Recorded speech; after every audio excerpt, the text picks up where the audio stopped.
প্লাস্টিকের কাপে পুটিং, হ্যাঁ প্লাস্টিকের কাপেই পুটিং। আজকে আপনাকে বানিয়ে দেখাবো প্লাস্টিকের কাপেই পুটিং। আর কিভাবে বানালাম সেই রেসিপি নিয়েই সম্পূর্ণ ভিডিওটা দেখুন আর পাশে থাকুন। আমি এখানে 1 কেজির মতন দুধ নিয়েছি আর দুধটা জাল দিয়ে চিনি দিয়ে দিচ্ছি। এখানে পরিমাণ মতো চিনি দিছি, যে যেমন মিঠা খান তার অনুযায়ী। আর দিয়ে দিলাম 4টি ডিম। 1 কেজি দুধে 4টি ডিম লাগে, তাই ডিম আর দুধ একসাথে আমি হ্যান্ড ব্লেন্ডার দিয়ে ব্লেন্ডার করে নিলাম।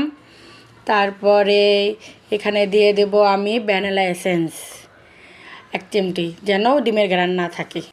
তারপরে আমরা এখন এটাকে সেঁকে নেব, যেন কোনো দানা দানা ভাব না থাকে, তাই আমি চালনিটা সেঁকে নিতেছি।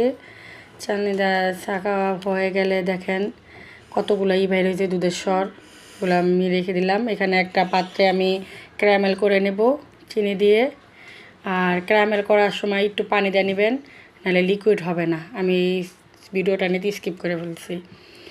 আর এখানে ক্যারামেলটা যখন ঠান্ডা হবে তখন আমরা কাপে দিয়ে দেব। দিয়ে উপরে থেকে আমরা দুধ আর ডিমের মিশ্রণটা দিয়ে দিলাম।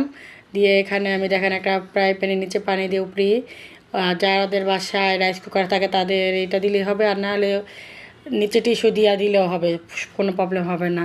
দেখেন আমাদের তৈরি কাপ পুটিং। আমাদের দেখেন সম্পূর্ণ ভিডিওটা দেখবেন, আর ভালো লাগলে অবশ্যই লাইক কমেন্ট শেয়ার করবেন। দেখেন আমি একসাথে পুটিংগুলো সাজিয়েছি, দেখতে খুব সুন্দর লাগতেছে, অনেকই সুন্দর লাগে আর খেতেও খুব মজা হয়েছে। আমার বাচ্চারা খুব দ্রুত শেষ করছে, ঠান্ডা অন্য সময় দেয়নি, আমি ডিপে রেখে ঠান্ডা করে তাদের খাওয়াইতে হয়েছি। তারা এত আকর্ষণীয় ছিল। আর সম্পূর্ণ ভিডিওটা ভালো লাগলে লাইক কমেন্ট শেয়ার দিয়ে অবশ্যই পাশে থাকবেন। আসসালামু আলাইকুম।